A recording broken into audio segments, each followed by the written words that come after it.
தென்காசி ஊத்துமலையில் பூ வியாபாரி வெட்டி படுகொலை செய்யப்பட்டிருக்கிறார். இது தொடர்பான தகவல்களை எமது செய்தியாளர் முப்புடாதி வழங்கிட நாம் கேட்கலாம். முப்புடாதி, வணக்கம். இந்த கொலைக்கான காரணம் ஏதேனும் தெரிய வந்திருக்கா? என்ன நிலவரம்? வணக்கம். தென்காசி மாவட்டம் ஆலங்குளம் அடுத்துள்ள ஊத்துமலையில் இன்று அதிகாலையில் பவுண்டு தெருவைச் சேர்ந்த காளிமுத்து என்பவரது மகன் சுடர் வடிவேலு மர்ம நபர்களால் வெட்டி படுகொலை செய்யப்பட்டார்.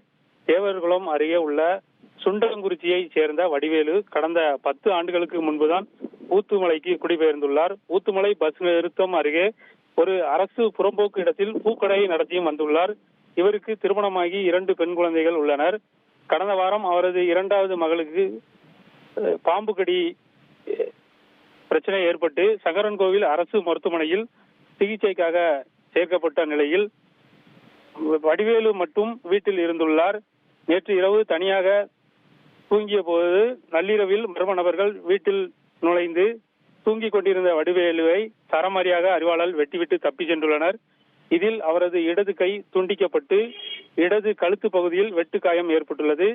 வெட்டு காயத்துடன் வீட்டில் இருந்து எழும்பி வெளியே தெருவிற்கு ஓடி வந்த வடிவேலு தெரு நுழைவு பகுதியில் உள்ள ஒரு கடை வாசலில் விழுந்து இறந்துள்ளார். சம்பவ இடத்தில் ஊத்துமலை போலீசார் விசாரணை நடத்தி வருகின்றனர். முதற்கட்ட விசாரணையில் இவருக்கும் இவரது உறவினர் ஒருவருக்கும் சொத்து தொடர்பாக பிரச்சனை இருந்ததாகவும் கூறப்பட்டு வருகிறது. மேலும் இது சம்பந்தமாக கொலை நடந்திருக்கலாம் அல்லது பூக்கடை வைப்பதில் ஏற்பட்ட முன் விரோதத்தில் அதே ஊரை சேர்ந்த சிலருடன் வாக்குவாதம் ஏற்பட்டதாகவும் அதற்கான காரணமாகவும் இருக்கலாம் என போலீசார் சந்தேகிக்கின்றனர். தற்பொழுது சம்பவ இடத்தில் போலீசார் மோப்பநாய் உதவியுடன் குற்றவாளியை தேடி வருகின்றனர். மேலும் மாவட்ட காவல் கண்காணிப்பு அலுவலர் அரவிந்த் விசாரணை மேற்கொண்டு வருகிறார். தகவல்களுக்கு நன்றி முப்புடாதி. செய்திகளை உடனுக்குடன் தெரிந்து கொள்ள உடனே சப்ஸ்கிரைப் பண்ணுங்க.